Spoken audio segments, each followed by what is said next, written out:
Hello बच्चों, मैं आपको इस वीडियो में 9th क्लास का मैथ का 6वां चैप्टर लाइन एंड एंगल शुरू करने जा रहा हूं। इस वीडियो में हम 6.1 एक्सरसाइज करेंगे। इस चैप्टर में बच्चों को काफ़ी कन्फ्यूजन रहती है। मैं ये चैप्टर बड़ी अच्छी तरीके से करवाऊंगा, एक चीज़ डिटेल में करवाऊंगा, सारा चैप्टर क्रिस्टल क्लियर करवा दूंगा।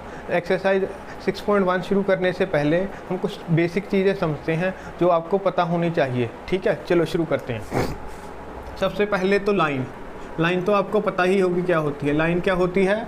जिसका कोई भी एंड पॉइंट ना हो। जैसे ये है, एरो का मतलब आगे जा रही है, एंड नहीं हो रही। इधर भी दोनों साइड एरो हो तो उसे कहते हैं लाइन। ठीक है, ये मान लो पॉइंट कोई ए, ये पॉइंट मान लो बी, तो इसे कैसे लिखते हैं? ए बी के ऊपर ऐसा ही दोनों साइड वाला एरो। ठीक है, ये होगी लाइन। आ गया जो रे क्या होती है? जिसमें एक साइड में एंड पॉइंट मिलता है आपको, एक साइड एंड पॉइंट मिलता है। ठीक है, दूसरी साइड ऐसा एरो होता है, भी आगे जा रही है, एक्सटेंडेड नॉट एंडेड वाली है। तो इसको कैसे लिखते हैं? ए के ऊपर एक साइड वाला एरो। एक होता है लाइन सेगमेंट।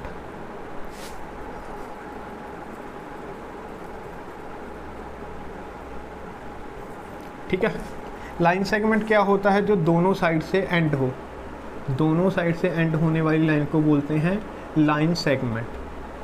ठीक है, इसको लिखेंगे ऐसे। इन तीनों में आपको कोई कन्फ्यूजन नहीं होनी चाहिए। लाइन क्या होती है, रे क्या होती है, लाइन सेगमेंट क्या होता है। ठीक है, लाइन में दोनों साइड एरो होते हैं, मतलब दोनों साइड ये ख़त्म नहीं होती, कोई एंड पॉइंट नहीं होता। जो रे होती है उसमें एक एंड पॉइंट होता है, एक साइड एरो होता है, वो आगे जा रहा है, मतलब एक्सटेंडेड अप टू इन्फिनिटी है। और तीसरा होता है लाइन सेगमेंट। दोनों पॉइंट एंड पॉइंट होते हैं, दोनों साइड एंड पॉइंट होते हैं, आपको मिलेंगे। इसे बोलते हैं ए बी, ऐसे लिखते हैं। रे वाली को ऐसे लिखते हैं और लाइन वाली को ऐसे लिखते हैं। चलो आगे करते हैं।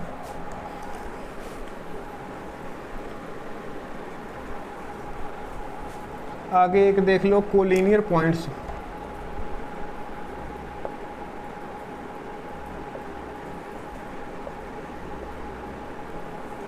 कोलिनियर पॉइंट्स क्या होते हैं? अगर आपको 3 पॉइंट एक ही लाइन पर मिल जाएं तो उनको कोलिनियर पॉइंट्स कहा जाता है। क्या कहा जाता है? Collinear points. मान लो एक ये लाइन है, इस पे 3 पॉइंट मिल गए आपको, तो ये इन तीनों पॉइंट को ए बी सी को क्या कहोगे? Collinear points. क्या कहोगे? कोलिनियर। मान लो आपको ए यहाँ मिल गया, बी यहाँ मिल गया, सी यहाँ मिल गया। ये ए है, ये बी है, ये सी है। क्या ये कोलिनियर है? नहीं, ये बिल्कुल कोलिनियर नहीं है, क्योंकि एक लाइन पे नहीं है। ये अलग सेगमेंट है, लाइन सेगमेंट ये भी है, ये क्या है? AC है। इसको हम एक ही लाइन मान सकते थे। ये एक ही लाइन पे तीनों पॉइंट मिल रहे थे। अगर तीनों पॉइंट एक ही लाइन पे मिले तो बोलते हैं कोलिनियर पॉइंट्स। अगर ना मिले तो नॉन कोलिनियर पॉइंट्स। ठीक है, आगे देखते हैं हम एंगल। एंगल क्या होता है? जब कोई दो रेज हैं वो एक ही पॉइंट में मिल जाएं, दो रेज, वो रेज भी हो सकती हैं, लाइन सेगमेंट भी हो सकती है। मान लो रे पे हम ध्यान देते हैं। एक रे है, एक मान लो ये रे है। ठीक है, वो एक ही पॉइंट पे मीट हो जाए, उनका एंड पॉइंट एक ही हो। इस रे का भी मान लो ये आपकी ए बी है, ये आपकी ए सी है।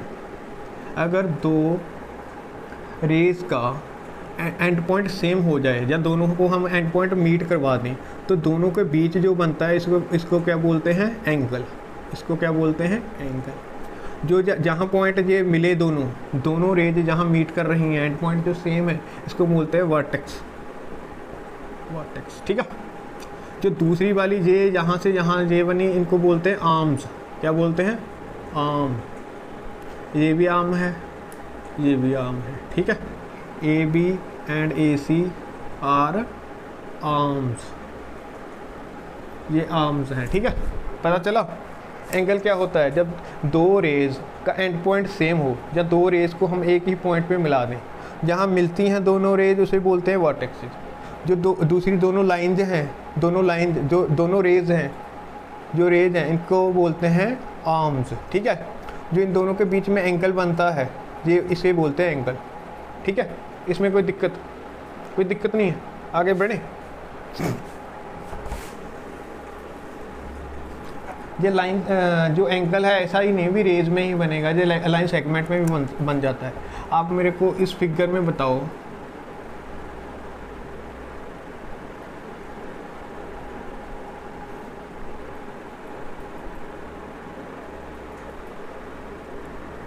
ठीक है।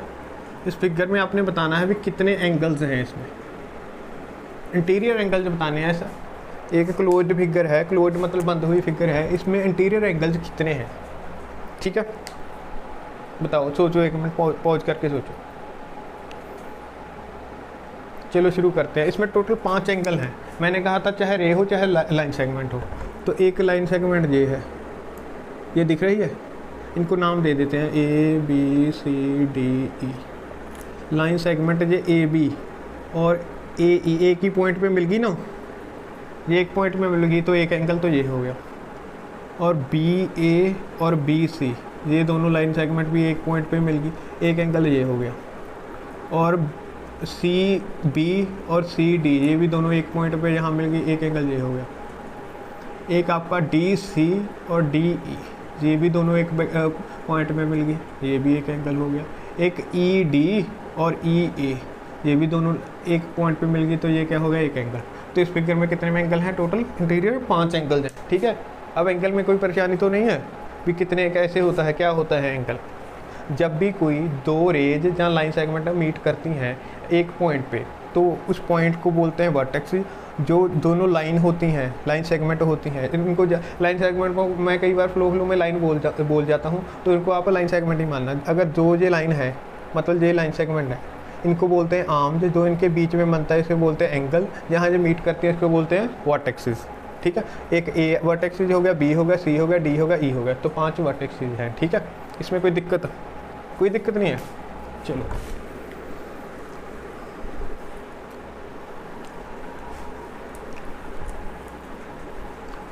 चलो आगे देखते हैं टाइप्स ऑफ एंगल। एंगल कितने तरह के होते हैं?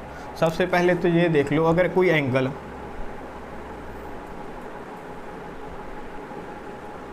ये मान लो आप AB, मान लो C, ठीक है।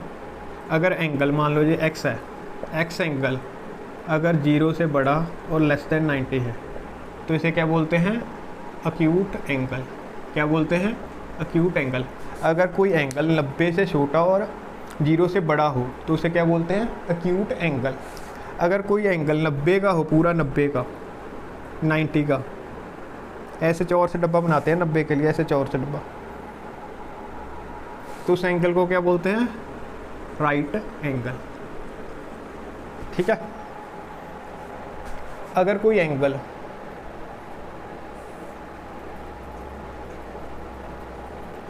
90 से बड़ा और 180 से छोटा हो, इसको ध्यान से देख लो,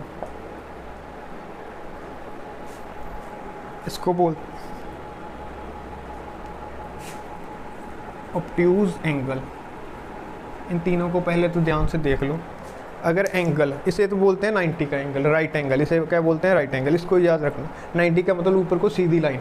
अगर सीधी से इस जिस साइड को ही झुक रही है, अगर लाइन दूसरी लाइन की तरफ ही झुक रही है, तो वो 90 से कम हो जाता है। ये तो 90 है, यहाँ से एंगल उठता है, ये 0 का एंगल है, मान लो 0, यहाँ से बढ़ता जाएगा। पहले 0 है ना, 1 2 3 4 5 6 7 8 9 10 ऐसे बढ़ता जाता है, यहाँ आके 90 हो जाता है। ये तो 90 से पहले ही लाइन आ गई, ये होता है 0 का एंगल। मान लो ये 0 का एंगल है, सीधी लाइन। इससे ऊपर को जाएंगे, ऐसे उठाते रहेंगे, 1 2 3 4 5 6 7 8 9 10 ऐसे बढ़ता रहता है एंगल, ठीक है, ऐसे बढ़ता रहता है। ऐसे यहाँ जाके आता है 90 का, बिल्कुल सीधा।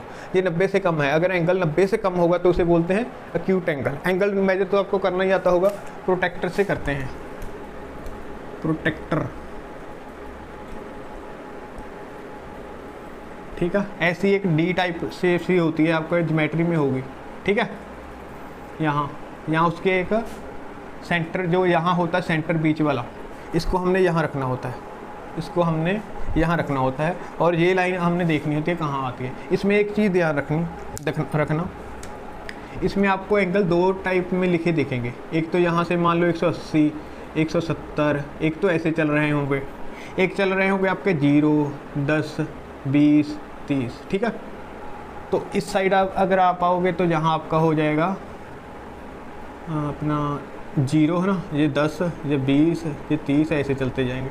इस साइड चल जाएगा आपका 180, 170, 160, 150, ठीक है। ऊपर वाली लाइन तो ये चल रही है 10, 20, 30 ऐसे, और नीचे वाली इधर से चल रही है 0 से, ठीक है। तो जब भी हमने प्रोटेक्टर से अगर हमने इसका मेज़र करना भी एंगल कितना है, तो ये इस बिंदु को हम इस बिंदु के ऊपर रखेंगे, इस बिंदु के ऊपर, ठीक है। जो जे लाइन वाली है, जे लाइन जो जीरो को शो करती है, तो जीरो जहाँ है तो उस जीरो जहाँ है तो उस वाली गिनती को देखना है। मान लो यहाँ लाइन आ गई तो इस लाइन में देखना है। मान लो यहाँ जब 50 पे आ गया, यहाँ 130 भी लिखा होगा। आप इसमें कन्फ्यूज ना होना भी, ये वाला एंगल जहाँ से लेके जहाँ तक वाला एंगल 130 बना या 50 बना। अगर आप लाइन इस साइड ले रहे हो, इसको ऐसे यहाँ रख रहे हो, तो लाइन जीरो यहाँ से शुरू होकर, तो जीरो इस साइड से शुरू हो रही है, जहाँ से जीरो चल रही है। पहले 10 आया, 20 आया, 30 आया, तो 50 बना, ठीक है। समझाया कि नहीं आया बस। अगर दूसरा एंगल ऐसा होता आपका, मान लो यहाँ इस साइड कोई एंगल बना हुआ है, यहाँ लगा लो ABC, तो इसको कैसे करोगे? इस साइड D रख के, इस साइड D रख के, तो गिनती इस बार हमने जीरो वाली, इधर जिस साइड हम लाइन के ऊपर लाइन लेंगे, इसको यहाँ रख देंगे। इस लाइन को इस लाइन के ऊपर रखना, इस लाइन को हमने इस लाइन के ऊपर रखना है, ये डॉट को इस डॉट के ऊपर रखना होता है। हम इस लाइन को इसके ऊपर रख रहे हैं ना, तो इससे जो इस साइड को जाएंगे, इस साइड को हम जाएंगे तो जीरो से शुरू होगा। हमेशा यहाँ जीरो आना चाहिए, लाइन के ऊपर एंगल हमेशा जीरो आना चाहिए। क्या? जीरो आना चाहिए। जब हमने इस साइड पर रखा था यहाँ, तो लाइन पे जहाँ जीरो आ रहा था तो उससे हमने मेजर करना शुरू किया। किससे? इससे। अगर इस साइड को यहाँ रखोगे तो जीरो जहाँ से शुरू हो रहा है तो इसको गिनोगे। मान लो यहाँ आ गया एंगल, तो इसको 50 बोलेंगे, ना कि 130। जब प्रोटेक्टर से वैसे तो आपको आता ही होगा भी कैसे मेजर करते हैं, तब भी मैंने बता दिया। ऐसा भी एंगल हो सकता है, ऐसा भी हो सकता है। ये भी 90 से कम है, ये भी 90 से कम है। 90 से कम वाले को तो क्यूट कहते हैं, लेकिन मैंने प्रोटेक्टर का यूज़ करना बताया है। उसमें यहाँ 180 वाला भी एक चल रही होती है गिनती, एक जीरो से भी चल रही होती है। जिस लाइन पे हम रखेंगे, जिस लाइन पे रखेंगे वहाँ जीरो आएगा। जहाँ आपको जीरो दिखेगा वो वाली गिनती को आपने देखना है मेजर करने का। ये वाला सर्कल देखना है या ये वाला, 2 सर्कल होते हैं, ठीक है। अगर तो इस लाइन को इस साइड से देखेंगे, यहाँ रख देंगे, तो ये वाली गिनती काउंट करेंगे। अगर हम इसको यहाँ रखेंगे तो ये वाली लाइन, जिस लाइन पे हमने रखा है उस पर जीरो ये आ रहा है, तो यहाँ से गिनती शुरू करेंगे। इसे समझाया आपको प्रोटेक्टर यूज़ करना, इसमें कोई दिक्कत नहीं। तो हम मेन तो हम ये एंगल देख रहे हैं, तो 3 एंगल कौन कौन से होते हैं। पहले तो हो गया एक्यूट एंगल, जो 90 से कम वाला है। क्या? 90 से कम वाले एंगल को क्या कहते हैं? Acute angle. अगर 90 का एंगल आ गया तो उसे बोलते हैं राइट एंगल। अगर 180 से 90 के बीच, 90 से 180 के बीच है ऑब्ट्यूज एंगल। ये आपको बता दिया, सीधा वाला 90 होता है। अगर इस साइड है तो 90 से कम हो गया, इस साइड है तो 90 से ज़्यादा हो गया। ऐसा नहीं, हमेशा ऐसा ही याद रखना है। अगर हमने इस साइड से एंगल ले लिया तो ये 90 से ज़्यादा ऐसा बनेगा, ठीक है। यहाँ तो 90 था, इस साइड को तो क्या बना 90 से कम, इस साइड को 90 से ज़्यादा, तो ये वाला आपका एक ऑब्ट्यूज एंगल है। ये भी एक ऑब्ट्यूज एंगल है, ठीक है। इसमें कोई दिक्कत नहीं है। आगे देखते हैं, ये तीनों अपना नोट कर लेना आपने, ठीक है। आगे होती है स्ट्रेट लाइन।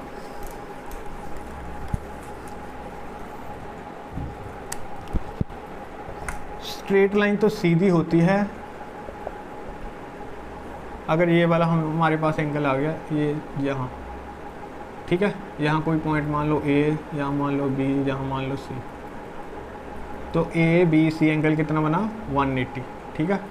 ये एंगल होता है x इक्वल टू, इसको x मान लेगा, x इक्वल टू 180, कितना? 180 एंगल को क्या कहते हैं? Straight line. क्या कहते हैं? Straight line.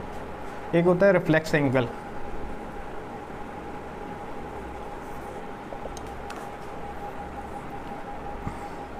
इस साइड को ही चलना, इससे। अगर एंगल 180 से लेके 180 और 360 के बीच में आता है तो उसे क्या बोलते हैं? रिफ्लेक्स एंगल, ठीक है। क्या बोलेंगे? इसको रिफ्लेक्स एंगल बोलेंगे, ठीक है। अगर 180 से, ये सीधी लाइन होती तो 180, ये तो 180 से भी आगे चला गया, जहाँ से शुरू हुआ था, यहाँ से शुरू होता होता ये 90 आ गया, यहाँ सीधी लाइन बन के 180 आ गया। अब 180 से भी ज़्यादा चला गया। अगर 180 से ज़्यादा 360 के बीच में है तो इसे क्या बोलते हैं? रिफ्लेक्स एंगल, ठीक है। इसमें कोई दिक्कत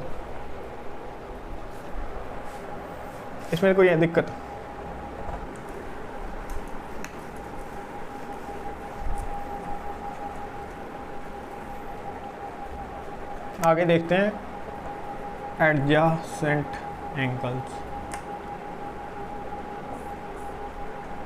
ठीक है। क्या बोलते हैं? Adjacent angle. एडजेसेंट एंगल्स क्या होते हैं? जो साथ साथ में एंगल मिल रहे हैं। मान लो ये हैं, ये मान लो आप A, ये B, ये C, जेड टी, ध्यान से देखना इसको। एक तो ये एंगल बन गया, एक ये एंगल बन गया, ठीक है, दो एंगल बन रहे हैं।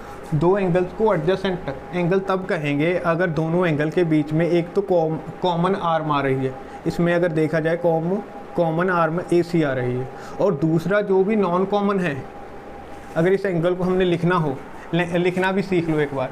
हमने जब भी एंगल लिखना है ना, जब भी कोई एंगल लिखना है, अगर मान लो आपने पहले ये लिखते हैं, हम इस एंगल को लिखना हो तो कैसे लिखते हैं, ये होता है एंगल का निशान, ऐसे लिखते हैं। जो तो वर्टेक्सिस है, जो वर्टेक्सिस है उसको हमेशा सेंटर में लिखना है, ठीक है, क्या लिखना है, सेंटर में लिख देना वर्टेक्सिस। उसके बिना हमेशा एंगल में दो आर्म जो होती हैं, दो आर्म होती है ना, एक ये वाली आर्म है, एक ये वाली है।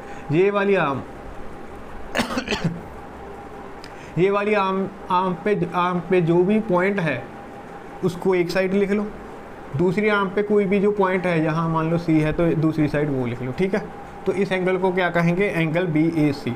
दूसरा नंबर, कोई दूसरा बंदा इसको सी को पहले लिख सकता है, बी को बाद में लिख सकता है, इसमें कोई फ़र्क नहीं है, दोनों एंगल बराबर हैं, ये दोनों इक्वल हैं, सेम ही एंगल है। यही एंगल को कहेंगे बी ए सी, इसी को कहेंगे सी ए बी। समझ गए कैसे करना होता है एंगल।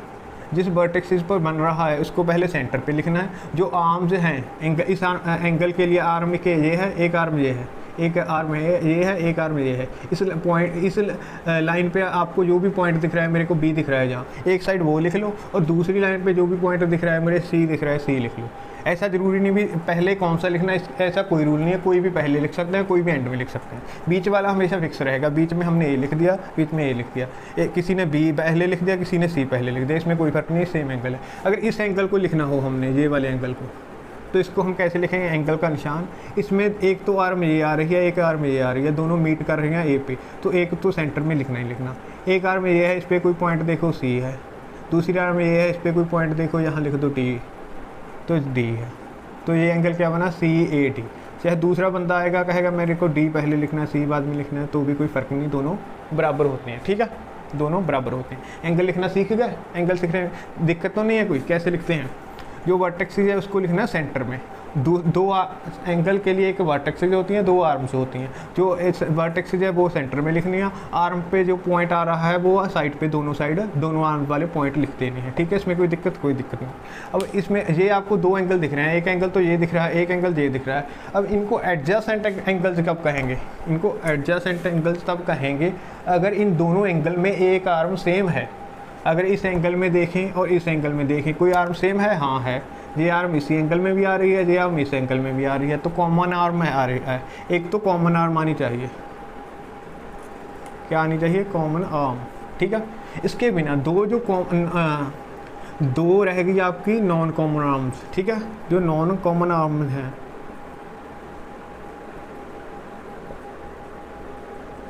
वो ऑपोजिट साइड में होनी चाहिए। क्या होनी चाहिए, ऑपोजिट साइड्स। ये ध्यान से देख लो। एडजेसेंट एंगल तब कहेंगे किसी को भी, जे डी ए सी और सी ए बी एडजेसेंट एंगल्स हैं अगर दोनों एंगल में एक आर्म आ रही है कॉमन, दोनों में कॉमन कोई आ रही है, ए सी कॉमन आ रही है, और उसके बिना जो भी नॉन कॉमन आर्म रह गई, दो एंगल बनाने हैं, उनमें दो एंगल बनाने के लिए आपको लगेंगी चार लाइनें, ठीक है। चार में एक तो कॉमन है, तो टोटल तीन ही रहेगी, तीन से एक तो कॉमन है, तो दो जो बची वो है नॉन कॉमन, एक आपकी डी ए, एक है ए बी। जो दोनों आर्म होनी चाहिए वो अपोजिट साइड होनी चाहिए, ऐसा नहीं भी इसी साइड दोनों हो जाए या इसी साइड दोनों हो जाए, क्या होनी चाहिए, अपोजिट साइड हो जाए। अगर ऐसी दोनों कंडीशन होगी आपकी सेटिस्फाई, तो उन एंगल्स को क्या बोलते हैं, एडजेसेंट एंगल। इस एंगल को और इस एंगल को क्या बोलेंगे, एडजेसेंट एंगल। दोबारा एक बार देख लो, एडजेसेंट एंगल कब होता है, एक एंगल बनाने के लिए आपको एक वर्टेक्स चाहिए, दो क्या चाहिए, आर्म्स चाहिए। अगर दो एंगल बनाने हैं तो आपको चार लाइनें लगेंगी, और क्या लगेगा, चार ही लाइनें लगेंगी। चार लाइनों में अगर आपकी एक लाइन आ रही है कॉमन, एक लाइन आ रही है कॉमन, क्या आ रही है, कॉमन, लाइन बोल दो, आर्म बोल दो। अगर एक आर्म आ रही है कॉमन, तो दूसरी एक कंडीशन तो ये होती है भी दोनों में एक आर्म कॉमन आनी चाहिए। दूसरी जो नॉन कॉमन आर्म, क्योंकि टोटल चार थी, एक कॉमन आ गई, तो टोटल चार में से एक या तीन आर्म ही रहेगी ना, तीन आर्म में से एक तो कॉमन होगी, दो जो नॉन कॉमन रही, एक नॉन कॉमन ये, एक नॉन कॉमन है, ये क्या होनी चाहिए, ऑपोजिट साइड होनी चाहिए, ऑपोजिट साइड से होनी चाहिए, ठीक है। अगर एक एग्जांपल और ले लें हम,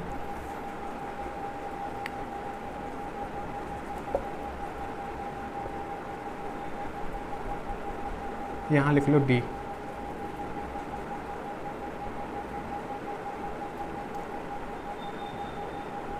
ठीक है, अब देखो एक तो एंगल मैंने बना दिया जी, एक एंगल बना दिया जी।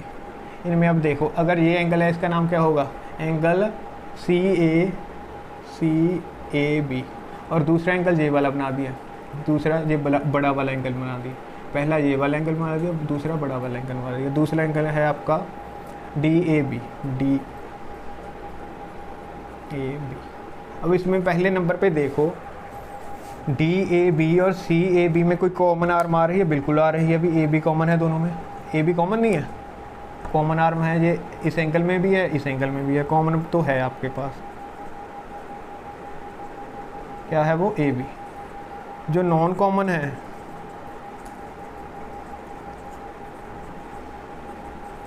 क्या वो ऑपोजिट साइड हैं? किसके ऑपोजिट साइड? जो कॉमन आई है, कॉमन आपकी है ये है, ये एक इस साइड होनी चाहिए थी, एक इस साइड से होनी चाहिए थी। ये दोनों आर्म तो एक ही साइड हैं, दोनों आर्म्स एक ही साइड हैं, तो दूसरी कंडीशन फॉलो नहीं की। तो क्या सी ए बी और D A B adjacent angle हैं? नहीं, ये एडजेसेंट एंगल्स नहीं है। समझे कि नहीं समझे? एडजेसेंट एंगल नहीं है क्योंकि कॉमन आर्म तो दोनों में है, पर जो आपका नॉन कॉमन आर्म्स हैं वो एक ही साइड आ गई, इस लाइन के एक ही साइड आ गई, एक साइड नहीं आनी चाहिए थी, अपोजिट साइड। अगर इसमें देखा जाए, इसमें जो नॉन कॉमन आर्म आ रही है, एक इस साइड आ रही है, एक इसके इस साइड आ रही है, दोनों अपोजिट साइड आ रही है। ठीक है, इसको बोलते हैं एडजेसेंट एंगल। अगर सेम साइड आ जाए या ना कॉमन ही ना हो दोनों आर्म में से, तब भी उनको बोलते हैं नॉन एडजेसेंट एंगल, ये है नॉन। तो आगे देखते हैं हम लीनियर पेयर ऑफ एंगल्स। क्या देखते हैं? Linear pair of angles. Linear pair of angles. ठीक है, लीनियर पेयर ऑफ एंगल्स कब कहते हैं? एडजेसेंट एंगल्स दो हैं, मान लो कोई दो एडजेसेंट एंगल्स हैं, मान लो आप फिगर बना देता हूँ।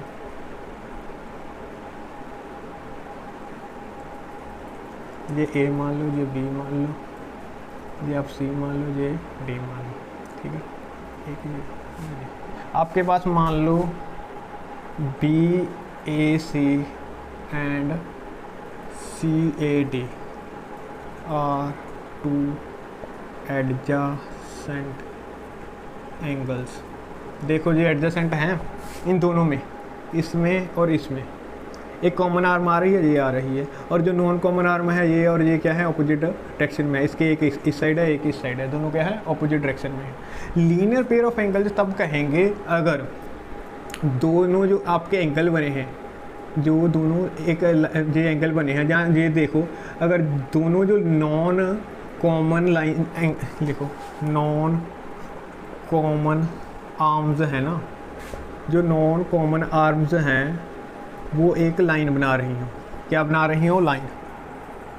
क्या बना रही हूँ? Line. If aha then these angles are B A C and angle C A D are linear pair of angles.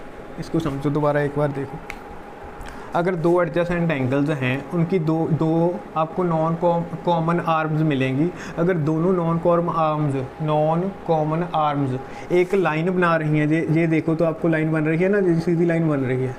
अगर वो लाइन बना रही हैं तो इनको बोलते हैं लीनियर पेयर ऑफ एंगल्स। किसको बोलेंगे? इन एंगल्स को, बी ए सी और सी ए डी एंगल्स को क्या बोलेंगे? Linear pair of angles. ठीक है, इसमें कोई दिक्कत है? लीनियर पेयर ऑफ एंगल्स में कोई दिक्कत तो नहीं है? एडजेसेंट एंगल्स को लीनियर पेयर ऑफ एंगल्स तब बोलेंगे अगर उनकी दोनों नॉन कॉमन आर्म्स एक लाइन बन रही है। क्या? स्ट्रेट लाइन बननी चाहिए। क्या बन रही है? स्ट्रेट लाइन बननी चाहिए। तो उसको क्या बोलते हैं? क्या बोलते हैं? Linear pair of angles. ठीक है,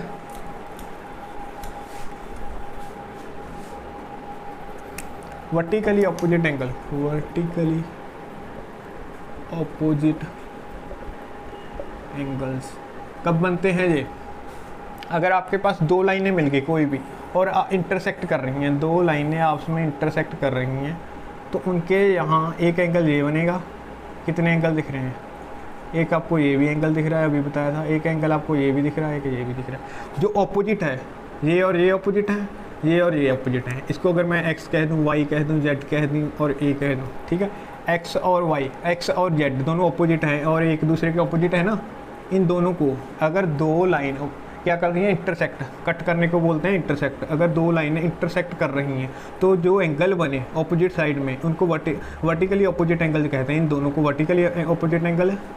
A and Z are vertically opposite angles और आपका A and Y are vertically opposite angles, ठीक है। इसमें कोई दिक्कत, इंक भी लगभग ख़त्म हो चुकी है। इस वीडियो के लिए मेरे ख्याल से इतना ही बहुत है। इंक भर के अगली वीडियो बनाते हैं। वर्टिकली ऑपोजिट एंगल तो आपको पता चल गया।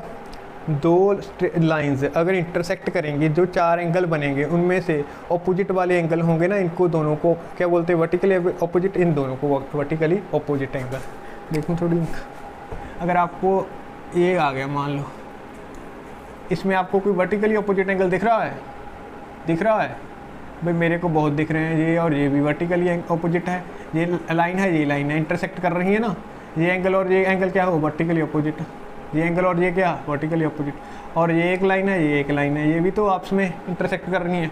ये और ये वर्टिकली ऑपोजिट है, ये और ये वर्टिकली ऑपोजिट है, ठीक है। ये और ये वर्टिकली ऑपोजिट, इट्स एंड ये दोनों वर्टिकली ऑपोजिट। ये और ये वर्टिकली ऑपोजिट है, ये और ये वर्टिकली ऑपोजिट है, ये और ये भी वर्टिकली ऑपोजिट एंगल है, ठीक है। इस वीडियो के लिए इतना ही काफ़ी है, बाकी अगली वीडियो में करते हैं। Thank you.